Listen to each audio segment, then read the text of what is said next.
allow me to just say all protocol observed. The second thing is in the tradition of the decolonial project, we always begin by disclosing who we are beyond what was read as my CV. I think I will need to disclose about four things which will make you understand even the keynote address. Sorry. The first one which I need to disclose, I actually work in the Vice Chancellor's office as a director for scholarship in the change management unit at the University of South Africa. And that is a particular identity, and that is the identity of an administrator. The second identity which I carry, I have very strong views about decolonization and decoloniality, to the extent that sometimes I become one of the advocates of the decolonization. So that's the second. The third identity which I carry, of course, like most of you here, I'm an academic, interested in debates, in theories, and all the issues which go with an academic. Then the fourth one, which is very important, is that unlike most of you here, I'm not an educationist. I'm not from the Faculty of Education. I'm actually a historian. And these four identities, they will actually constitute the language of this keynote address. So you will hear about four or so languages within one lecture. I decided to speak on the struggles for an African university after I saw the theme of the lecture, decolonization in the era, education in the era of decolonization and transformation. So I was wondering, what is that era of decolonization and transformation, and where does it begin? So that then fell easily within my competence as a historian. So I will try to then map out where do we start when we talk about the era of decolonization. The second reason why I decided to focus on the struggles for an African university is that one of the major questions which always emerge is this a new struggle? Is it an old struggle? Is it a new and old struggle? The third reason why I decided to focus on the struggles for an African university is a simple one. In order to decolonize any institution, you need to understand how it has been formed, how it was formed, how it was constituted. You need to understand its history. And what I will try to do is to actually trace the history of the university in Africa. And the final reason perhaps is that when we're talking about decolonizing the university today, what happened to the earlier attempts at decolonizing the university? And I hope this lecture will actually try to highlight what were the challenges, what attempts have been made, so that we don't pretend to be the first people to actually try to decolonize the university.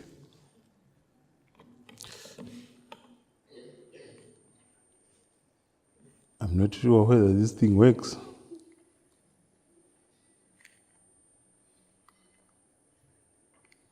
Oh, yes.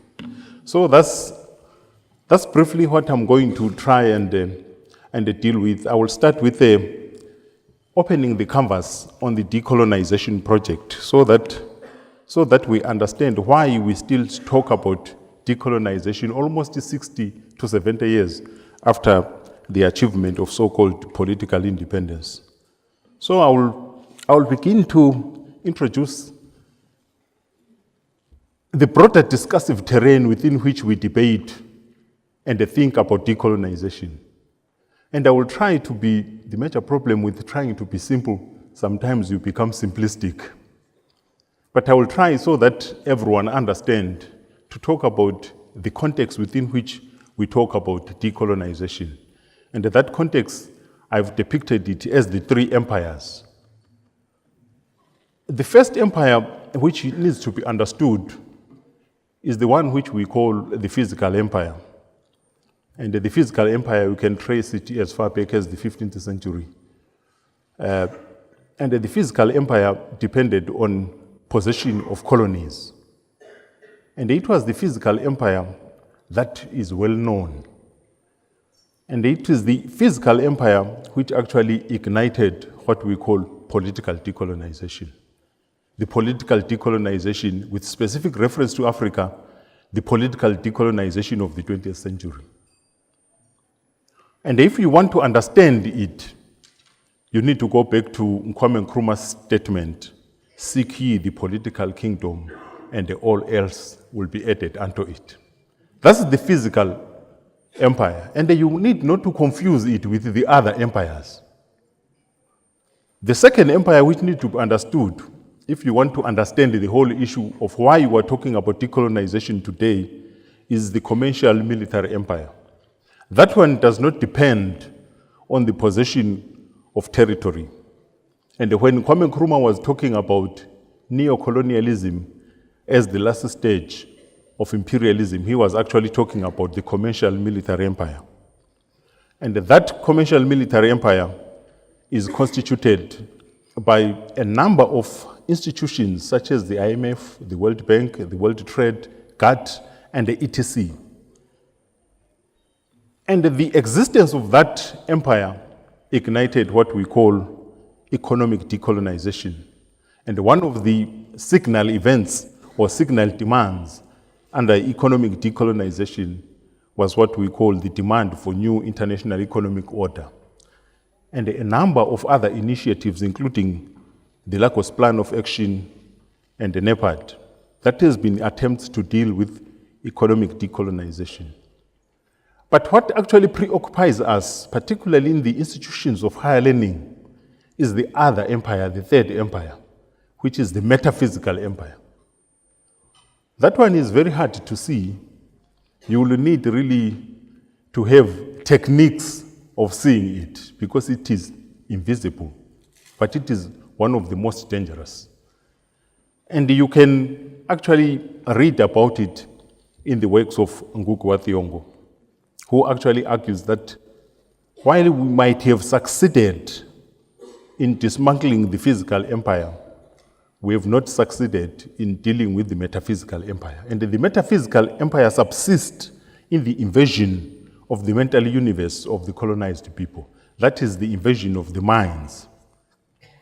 It also operates through theft of history, through epistemicide, that is the killing of other people's knowledges, through linguicide, the killing of other people's languages, through cultural imperialism, the introduction of other people's values on other people, as well as alienation.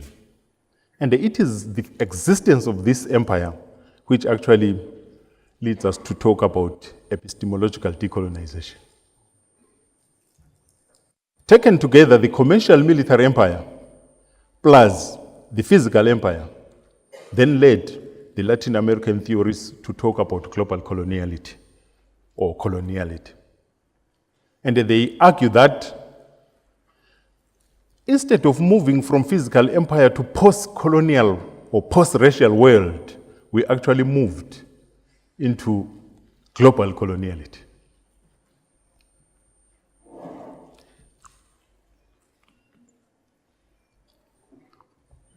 But because my interest is to understand the trajectories of the formation of the university in Africa, I decided that maybe I make a summary of where we are coming from as universities. Of course, the debates today, you will hear most of those working within the decolonial school talking about westernized university, the problem of a westernized university. It's a useful concept, but at the same time, it might actually silence other histories, particularly specific histories about the evolution of the university in Africa. And I thought the best way is to then try to think like a historian, which were the first universities in Africa. And I'm arguing here that we have about 4, if not 5, genealogies of the African university. The first genealogy being the pre-colonial model of the university. You might call it the Alexandria model, and it is constituted by 3 very old universities, the one located at Fez in Morocco, the other one in Egypt, and the other one, the Sankore University in Timbuktu, in Mali. And then you have a third one, which is the colonial model. Then you have what the African nationalists tried to invent, which for lack of a better term, I've called them the Yusuf model or the African Developmental University. And then you have the other model of the university, the neoliberal techno-bureaucratic corporate model of the university. I think the most important point is whether we've actually built from the pre-colonial universities into the modern universities. From my reading, it looks like there is actually a weak link between the pre-colonial universities and what exists as the universities today. And one of the factors which actually explain the break is actually the advent of the transatlantic slave trade, as well as the advent of colonialism, which actually tended to then create a break between the universities which existed in Africa in the pre-colonial and the university which then emerged as part of colonialism. I don't want to bore you with the history because I can go on and on the history aspect of it. But what I want to argue is that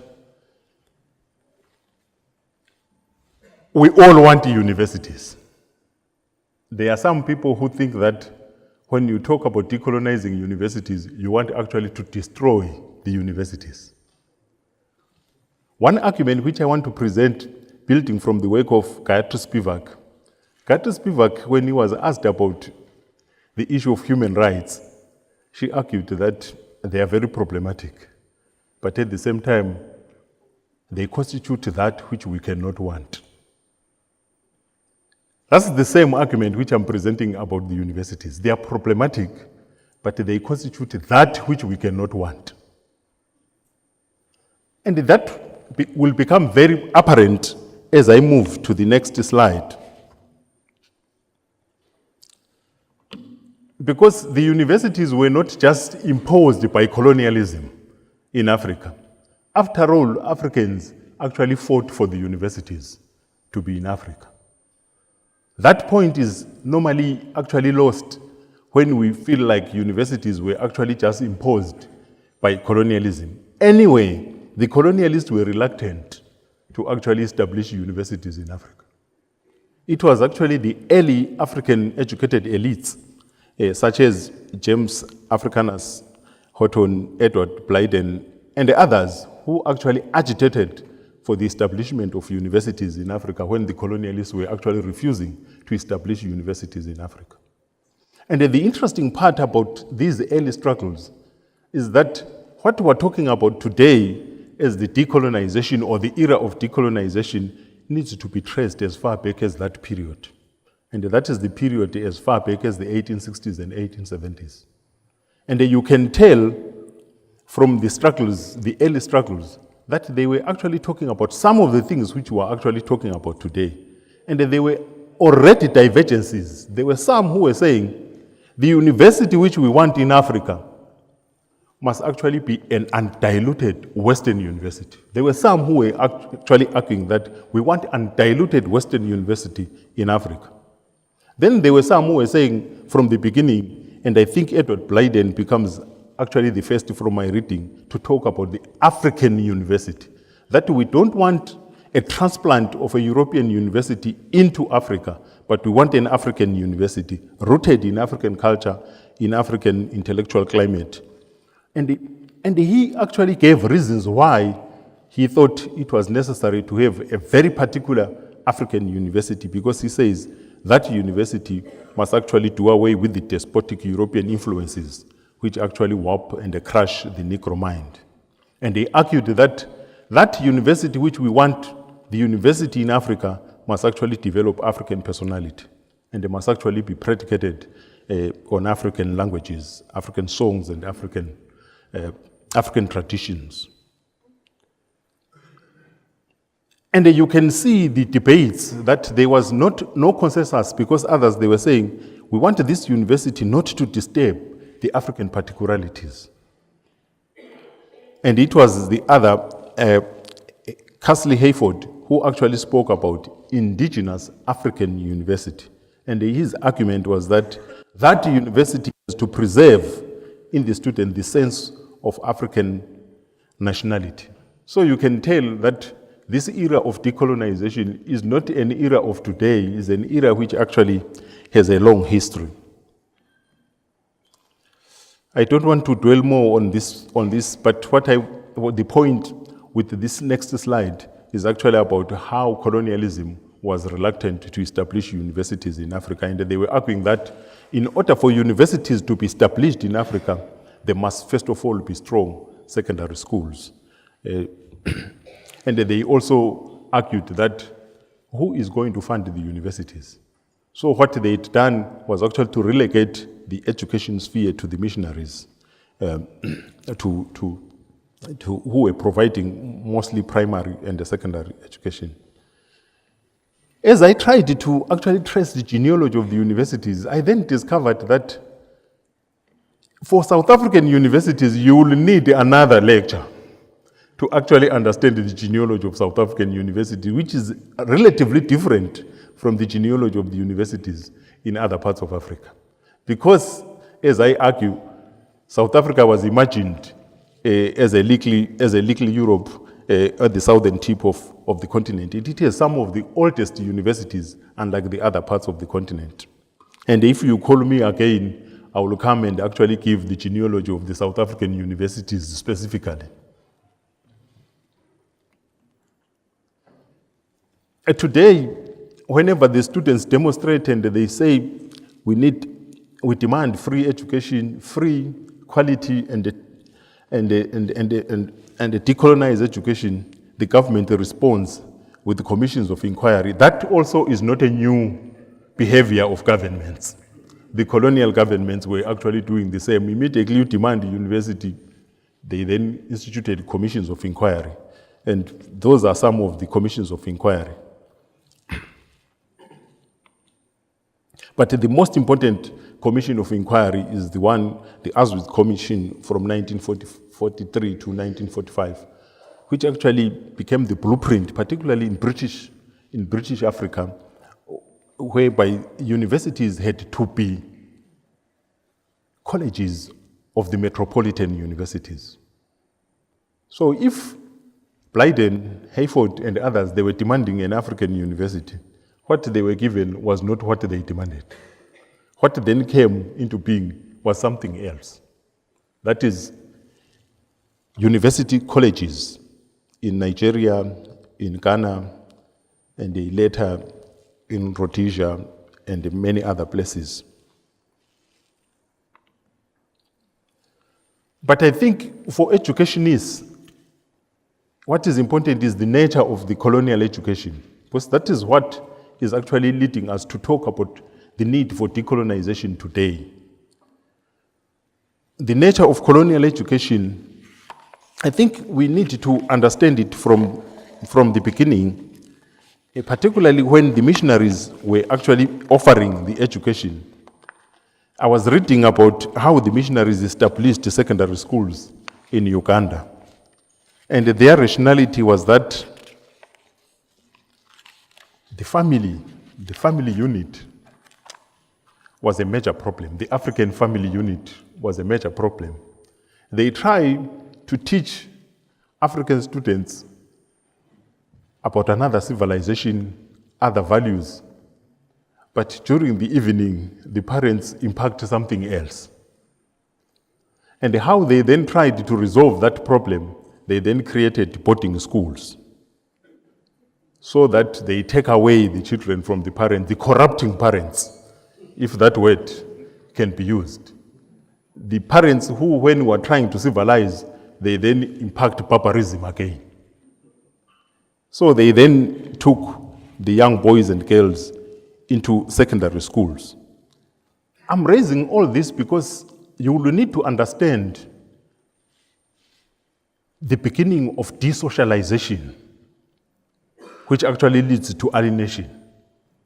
As far as I'm concerned as a historian, I think we need to go back to that type of education in order to understand desocialization from ancestral cultures, ancestral institutions. And you will then begin to understand the long history of alienation. But I was also using the work of Nguku wa Thiong'o to try to understand who tried to explain that one of the major problems of what we call education was that it resulted in psychological violence. And that psychological violence is what I spoke about as epistemicide. And he also speaks about how colonial education tended to distort the consciousness of the African people.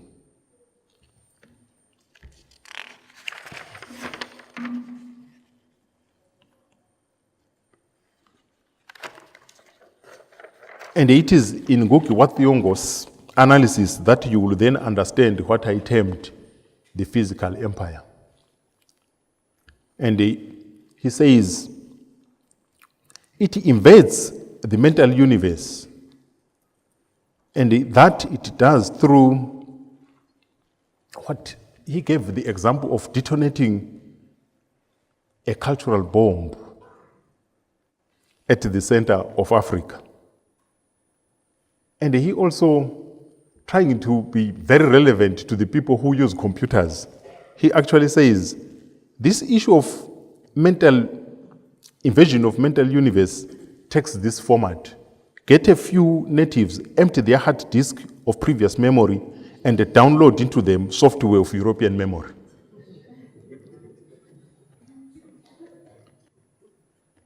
And if it is true that that is the modus operandi of colonial education, then it was very dangerous, because it means the decolonization project of the 20th century, or 21st century, we needed to remove that software which was put. And we seem to be confused as to how do we do that. When I presented the same lecture at the University of Western Cape, somebody said, perhaps you just need a decolonial antivirus. But what is important for us today is the consequences of this invasion of the mental universe.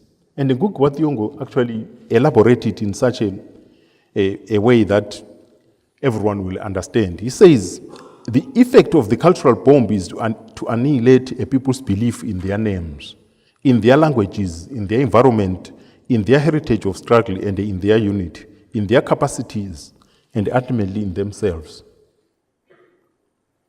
And if you read that long quotation, you will understand why some of black people are called John, some are called David, and all this etc. You will understand again why I'm even delivering this lecture in English. You will also understand the challenge which makes us in South African universities today to talk about decolonization.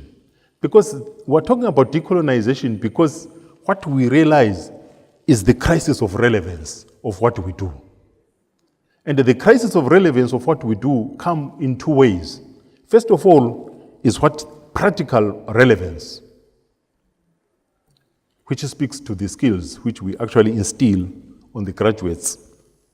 And also the cultural relevance, the values which we instill on the students.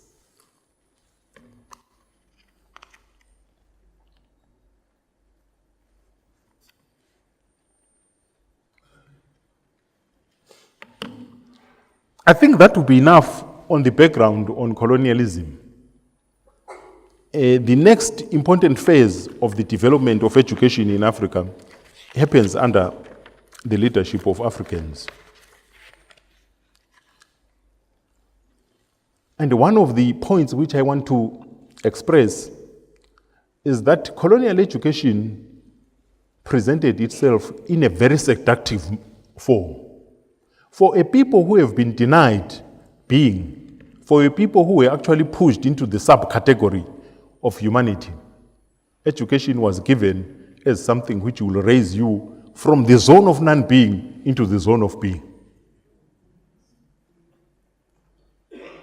You won't be surprised that the people who have accumulated more degrees than anybody else in the world are black people. And the reasons why they've been accumulating these degrees, there was a false belief that if you go through the grill of the education system, you will attain your lost ontological density.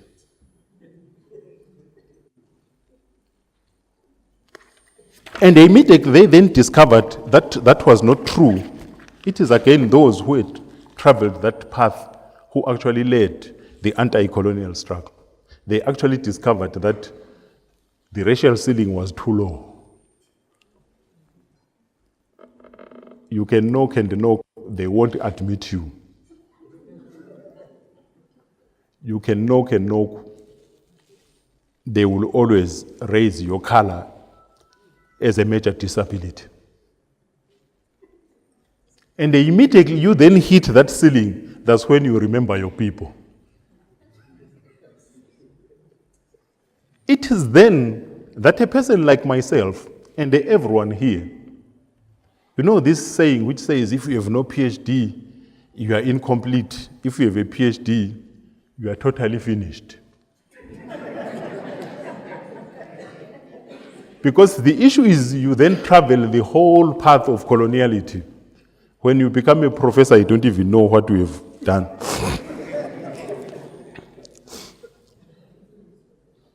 But what I wanted to talk about is the irony of that it is these people who were attempting to actually be part and parcel of the colonial project who then turn around to become the leaders of the anti-colonial project. And it is those people who then mobilize the peasants and the workers as full soldiers.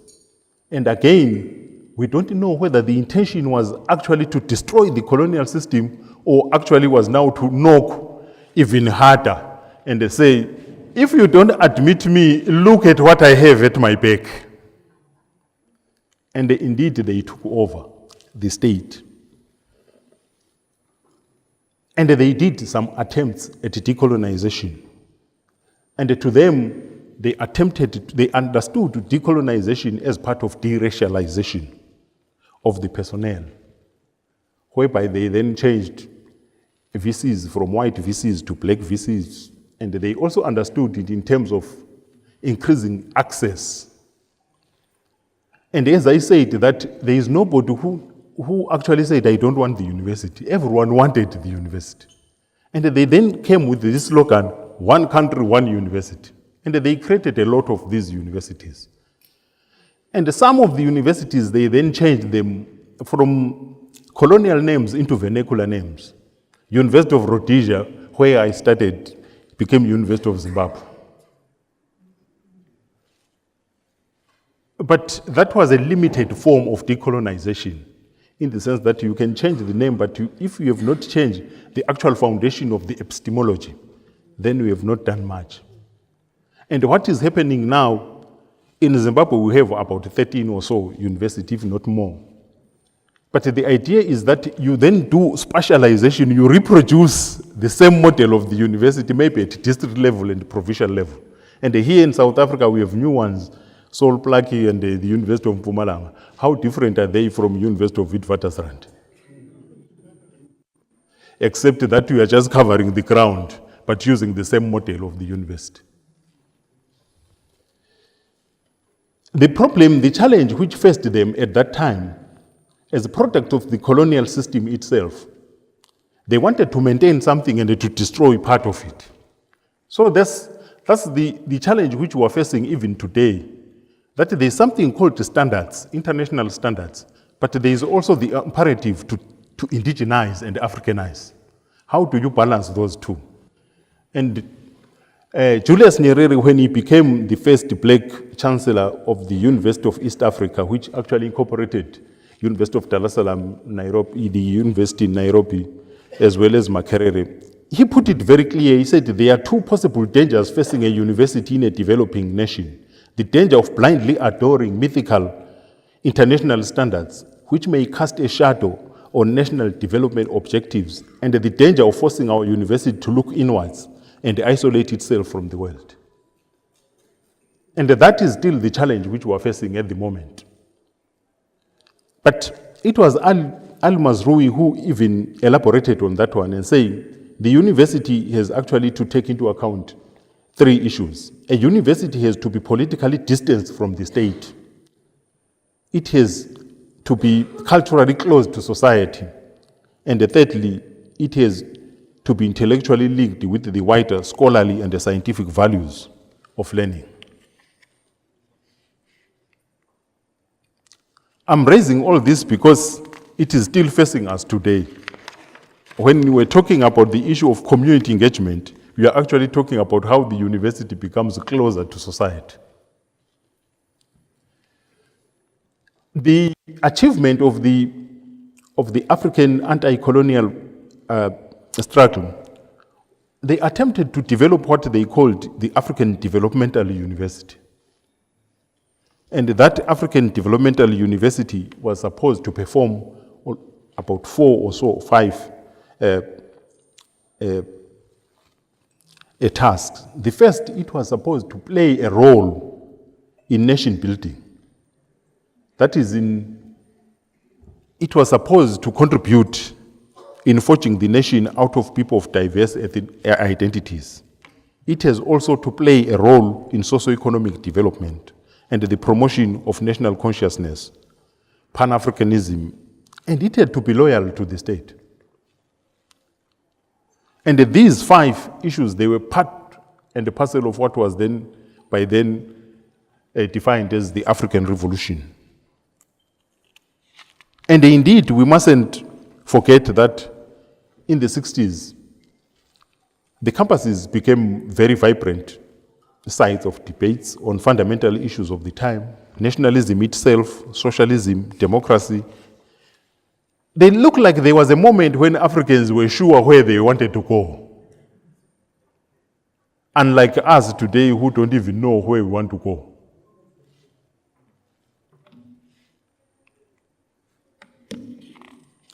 You can actually see the confidence with which the academics at Ibadan and at Dar es Salaam nationalist schools, they seemed to be sure exactly what they wanted to do.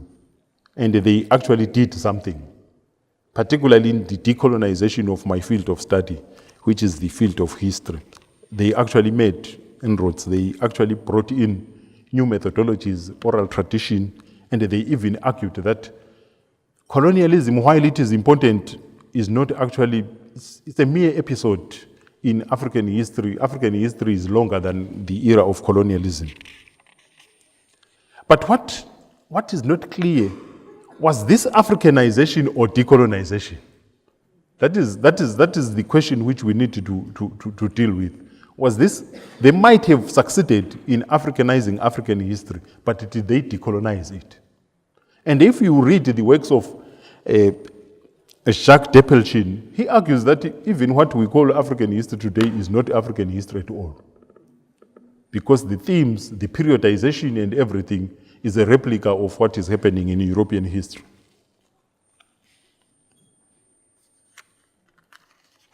And during that time, that was the time of the confidence of Africans. They even formed the Association of African Universities, and they insisted that the university needs to play a major role in development. And it was also during that time, but late in the early 70s, that they then established the Codesria. And I was actually reading Mamdani's piece. He was saying one of the major problems is that the issue of epistemological decolonization did not play a central role at Kodesri. Kodesri was actually preoccupied with the political economy questions, which if you look at them closely, they are part and parcel of economic decolonization, not the epistemological decolonization. After Kodesri, you then begin to see the kicking in of the crisis which affected the African university. And again, you will need to go to the work of Mahmoud Mamdani again to understand the debates which were taking place during that time between those who labeled themselves as public intellectuals who wanted to be close to the state, close to society, and those who were saying, no, but we're intellectuals, we're scholars, we need to create a distance between the state and ourselves. And he gives the examples of Walter Rodney, who was in Dar es Salaam, and Al Mazrui, who was at Makerere, as good examples of what a scholar looked like and what a public intellectual looked like. But if you read the work of Thandika Mkandawire, he will tell you then that even during that time, there was something very, very hard to understand. With all these academics within the universities who were African, who were interested in the African issues, but the African leaders tended to then use external advisors. And he gives examples who was advising Kaunda, who was advising the Fabian socialists who were advising Kwame Nkrumah, instead of using the academics who were within the universities. And the other issue was that those academics themselves, they were actually Western trained. And a lot of them, they never saw any problem with the Western standards.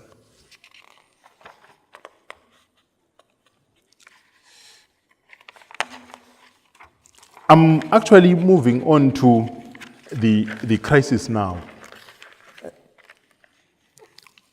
Al Mazrui actually says the crisis which actually killed intellectualism, there are 4 issues. One was the rising of authoritarianism, declining of academic freedom, Cold War, and the decline of economies. But the interesting part of it is the Cold War one, where he argued that in countries where they had accepted the capitalist path of development, to be a left scholar was actually a crime. And he gives the example of Kenya, where even Nguku wa Thiong'o ended up in detention. But he says even where they had accepted socialism, that love for socialism also became a problem, because it then intimidated all those who were critical of that project. But the interesting part is that during that time, some academics could even debate with the heads of security, debate with the head of state, until the rise of Idi Amin in Uganda. That's when that died. But even Idi Amin seemed to have love for academics. Particularly, he went to the extent of saying Al Mazrui was so good that he wanted to fly him to South Africa to show the apartheid state that there are black people who can think.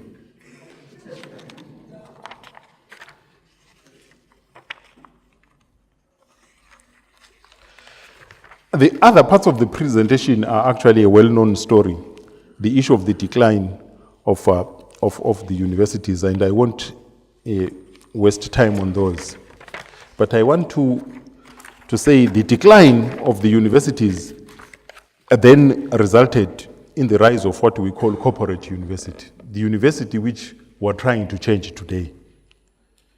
Because the economies had collapsed, the universities then tried to actually self-fund, and then they assumed the character of what we call entrepreneurial universities. They then developed this issue of being obsessed with the internationalization at the expense of indigenization. I will actually share the PowerPoint so that you get some of the details which I will jump. But I'm moving fast because I want to move to what actually is preoccupying us, which is the decolonial turn. Already we've heard that there were students uprising here, which actually made a lot of us jump out of our complacence and begin to speak about decolonization. But I want to try and define the decolonial turn as constituted by what we will call, for lack of a better term, the rehumanization of the dehumanized. And that rehumanization in the South African context, as long as you increase the number of black students into the universities, you needed to expect something like what happened in 2015 and 2016. They will begin to actually articulate that they were also human beings like all other human beings. They begin to question the institutional cultures within the universities. They begin to challenge languages of instruction. And they begin to proclaim in very clear terms that if indeed we've accepted that everyone is a human being, then we must accept another thing. That if we are all human beings, therefore, that means all human beings are born into valid and legitimate knowledges. And if you accept that, you must accept a third thing. Why is it that then, if we are all human beings, my knowledge is not reflected in the curriculum? That becomes then the challenge which we're facing at the moment. But that takes me to then speak about the decolonization which we're talking about today. We seem not to be having a singular understanding of the decolonization we are talking about today. And that is not surprising, as long as the flashpoint of the decolonization is the university. As long as the site of decolonization is the university has particular qualities which you need to understand. And that one of the qualities of the university is that a university has never been a site of consensus. A university is always a site of dissensus. Working in the Vice Chancellor's office, the major problem is dissensus can actually be misinterpreted as resistance. Or some people can actually use the site of dissensus to resist. But what I wanted to share with you is what I've tried to distill from the dimensions of the decolonization. The first one, I've called it the provincializing Europe versus deprovincializing Africa, or moving the center. And every time I try to then define what it entails, this entails taking Africa as a legitimate site of knowledge and a base from which to see the world. And you can get that from Gugu wa Thiong'o when he says, he defines decolonization itself as the search for identity and the search to see ourselves clearly in view of the world. Then there is the other dimension of decolonization, which we call Africanization. That entails reassertion of African identity and refounding of knowledge, anchoring it in African cultures and values, so that we deal with that problem which I talked about as desocialization, which started with the missionary education. And then we resocialize. Then there is a third one, which is very important, because one of the questions which we face today in the decolonization debates, there are some people who are saying you can no longer continue to teach about Hegel in philosophy, you can no longer continue to teach about Karl Marx, Max Weber in sociology.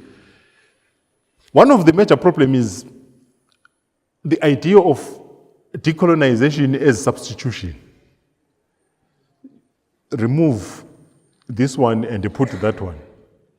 But I think the best creative way of doing with it is the one of critical decolonial engagement with existing knowledge. You can continue to teach about Hegel, Max Weber, Karl Marx, and others, but it depends from what perspective are you teaching them from. When I was at the university, when a professor always came to the podium and write Karl Marx and the political economy, I opened my exercise book in order to take notes. But nowadays, the students are very different from me. They ask you, why are you teaching what you are teaching? That might be misunderstood to mean they are resisting education. But it means that the lecture theater, the classroom, needs to change its character. It must actually be a site of co-creation of knowledge. In other words, you move away from this issue of just delivering lectures to students, so that from the beginning is an engagement. From what you are going to teach up to what you are going to deliver, you need to negotiate. It must be a space of negotiated knowledge. I'm raising this so that we then deal with this issue of whether we substitute, we remove some thinkers from the curriculum, or what we do is we teach, we continue to engage with those thinkers, but from a decolonial perspective. The other part, which is very common with everyone in many of the universities, is the easiest anyway. It's just to add African thinkers to an existing curriculum. A bit of a lazy way of doing things, because it then reduces the curriculum to just content. You just change content. But if curriculum is indeed about re-socialization, I think it's broader than just changing content.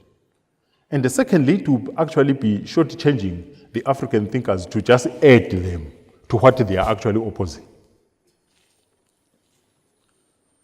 The fourth, if not the fifth, is democratizing knowledge. In other words, there are people who, you see, the decolonial project is one of the most caricatured, one of the most distorted. And those who are actually critical of it, they actually distort it in order to criticize it. You are saying, no, we want to democratize knowledge, then they are saying, no, but you are saying you want to actually ghettoize. You want to close Africa out of the world. That's not whatever serious book of decoloniality you can read, there is no book which actually says that. So the decolonization which we talk about is always about opening up, pluralizing knowledge, so that those knowledges which have been pushed outside of the academy, they come into the academy, so that various knowledges actually compete within the academy, so that they enhance the quality of human life. Let me not even talk about the last one, which is the nativism and the ghettoization of knowledge, whereby you then essentialize your identity in order to essentialize that each person has his own knowledge, and you then speak about self-enclosure as well as delinking from the world. That's not what the decolonization project is all about. Having done that, I think the next important issue is, the next question which is always asked, what will be a decolonized university look like? I tried there to then distill that if the problem of the current university is monolingualism, the use of English or Afrikaans or language, then the university of the future needs to be a site of multilingualism. And there is nothing even revolutionary and decolonial about that. We are just accepting the reality on the ground. The people speak different languages. The second feature of the university of the future, or decolonized university, is that it must consistently be sensitive to what we call cognitive justice and social justice. And how to do that starts from a very simple, basic principle. accept that all people are human beings, and if we accept that all are human beings, therefore they have valid knowledges, and those knowledges must be reflected within the academy. The third one is what I've just talked about, the ecologies of knowledges, and that concept actually comes from the Portuguese sociologist Bonaventura de Sousa Santos.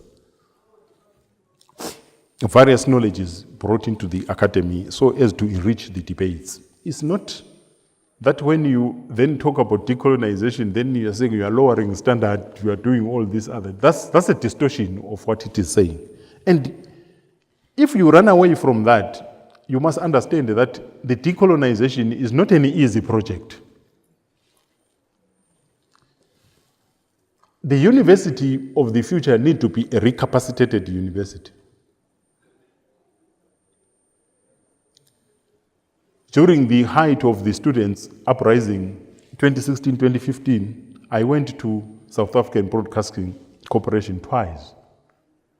And the first time, I was given the questions which I was supposed to then respond to the following day. But when I reached the studios, it was a changed thing. Immediately I reached there, a very aggressive questioner says, "Do you believe in free education?" And then I'm saying, but you are asking a wrong question. That was my response. You are asking a wrong question. And I then never gave her the opportunity. I then said, but the question which we are talking about is the funding of higher education. If indeed the South African society, as depicted in the National Development Plan, is to produce a knowledge-driven society, then you need to invest in the production of that knowledge-driven society. And that means you need to put funding into education. And if we use the language from decolonization, you need to decolonize your budgeting so that you reprioritize.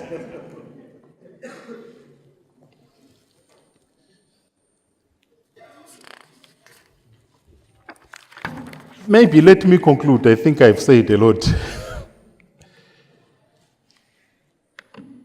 As I conclude, I think the question which is always coming to us is, where do we start to decolonize?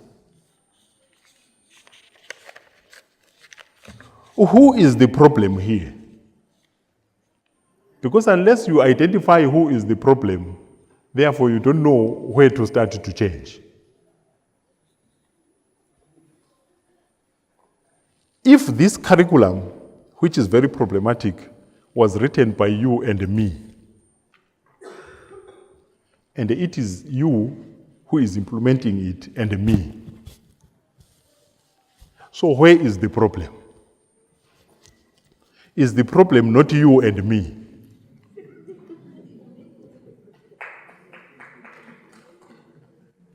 And if the problem is you and me, what is that problem? I think that problem can be easily put up front, and we need to be honest with it, is the problem of miseducation. And if indeed the problem is miseducation, then the solution is what? And the problem of miseducation, if we want to understand it clearly, is not an insult. It is actually to say we've been socialized in such a way that we have developed pitfalls of consciousness. The major problem with academics is that we actually understand that concept of pitfalls of consciousness, but we always want to point to Zuma, to Mugabe, to other people, except ourselves.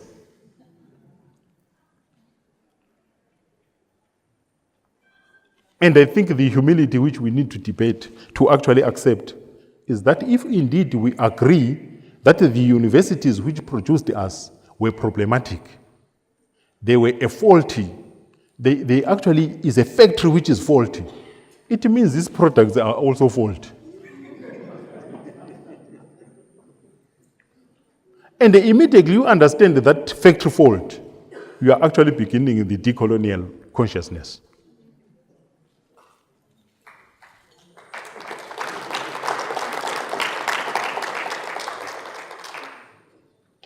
It means a number of things. In the first place, take for instance, a curriculum like the curriculum in sociology, where you still have Max Weber, Karl Marx, Durkheim, and all these other dead people within the curriculum.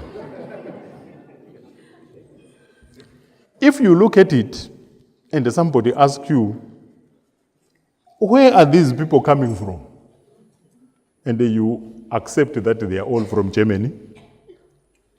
And then the person asks you the second question, what color are these people? And you say they are all white. What gender is these people? You say they are all male. And then you accept that they are all dead. What are you saying?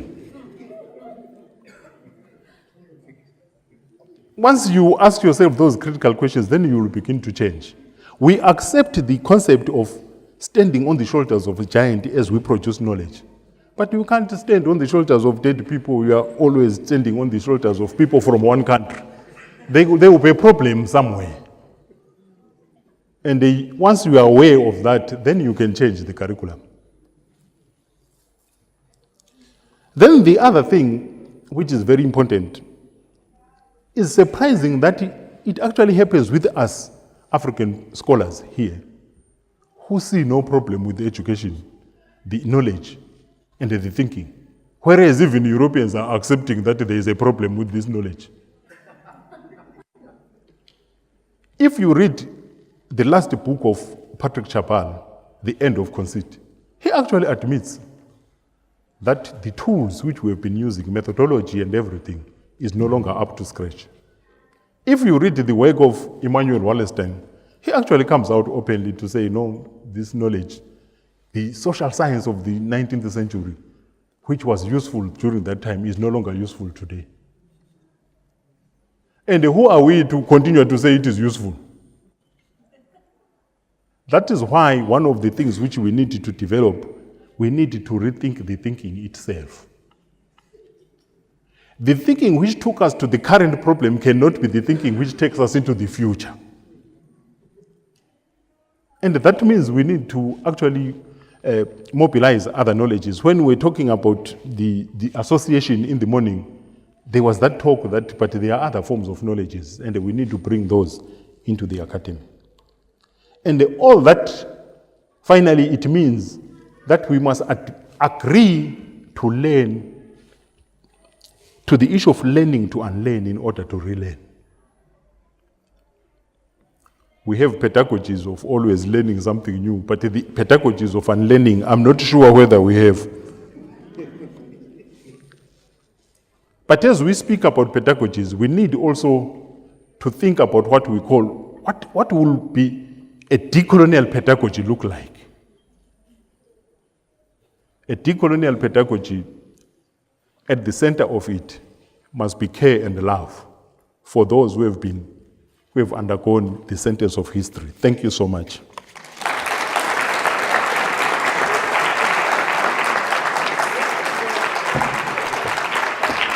I think you need to take a seat. Sure.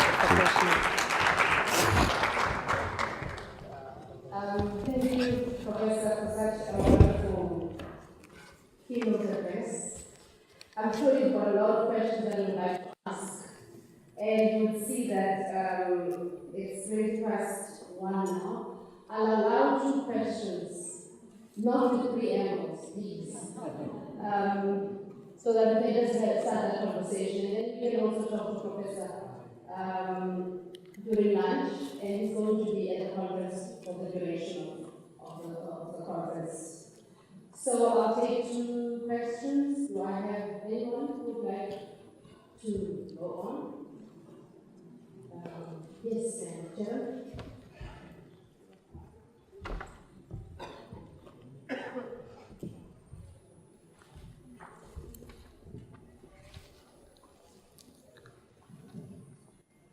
Thank you very much for a very insightful paper. My question relates particularly you making mention to areas who mentioned the tension between the international standards, which cast a shadow on the national development objectives, and then also the danger of going away or not looking too much inwards towards the own country. Well, he also in the same book wrote that the international debate will always be more privileged, will always be the one of power. So I was wondering what you make of this tension or challenge, as you call it. If we predict and we know that the privilege will also always be towards the international, why even mention this challenge and how can we go about thinking about it?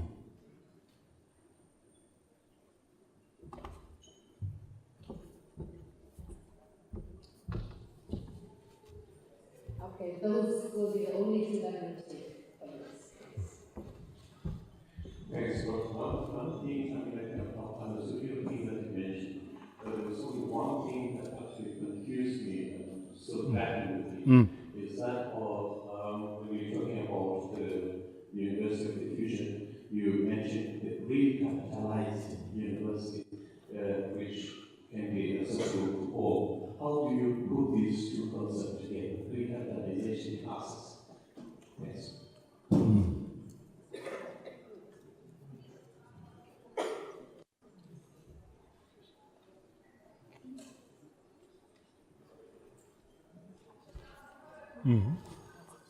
That's it.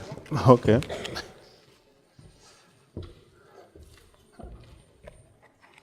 And 3 is always a magical number, so I was waiting for a third question. I think the issue of the tension between international standards and the inward looking, I think that's what Thiongo gives really a better way of approaching it. The major problem with the way we've been doing things is that located where we are, we always want to think from far from us. And then Thiongo's assumption was that, let me not use the word assumption, Thiongo's advice is that we need to take ourselves seriously first. And when we take ourselves serious first, it means that we don't disconnect from the rest of the world, but we think from where we are into the world. When he engaged in the issue of abolition of the English department, the abolition which he was talking about was not that you just abolish English, but he was saying, if you are in Kenya, start with Kenya into Africa, into the third world, and then you end in Europe.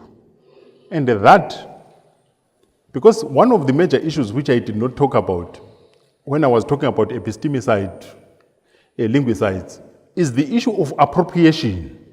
That what actually appears as international standards, some of the things are common things which are common to humanity. So they are not really those things for Europeans only. It's values which we also espouse. But the issue is, as long as we then say, immediately we remove juridical apartheid, the major concern of the universities in South Africa is to link with the US, to link with Europe, without linking with the South African society, then there's a problem. So the issue of values is, the values must actually be useful to us.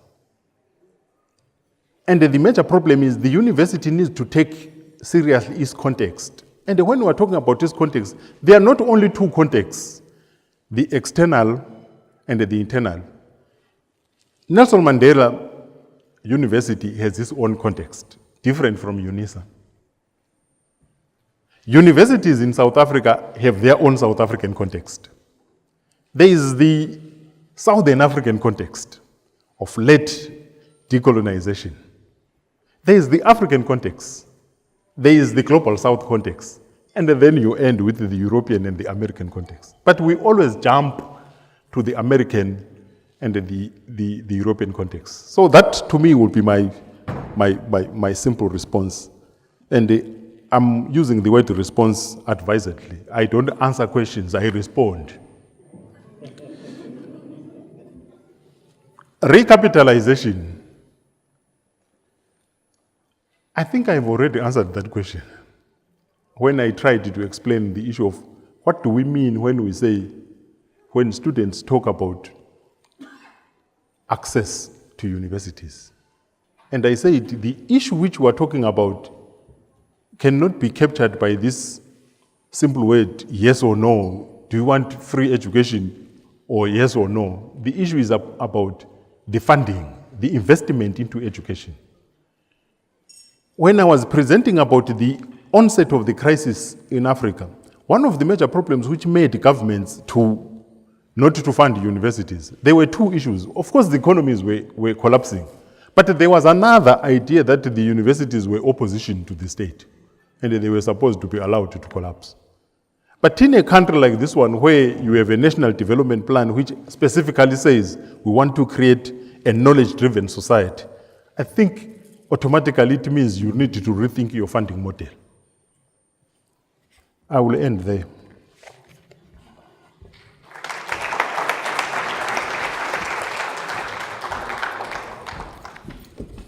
Thank you, Prof. Ladies and gentlemen, this concludes this session. You may now go and have lunch. Enjoy. Sure.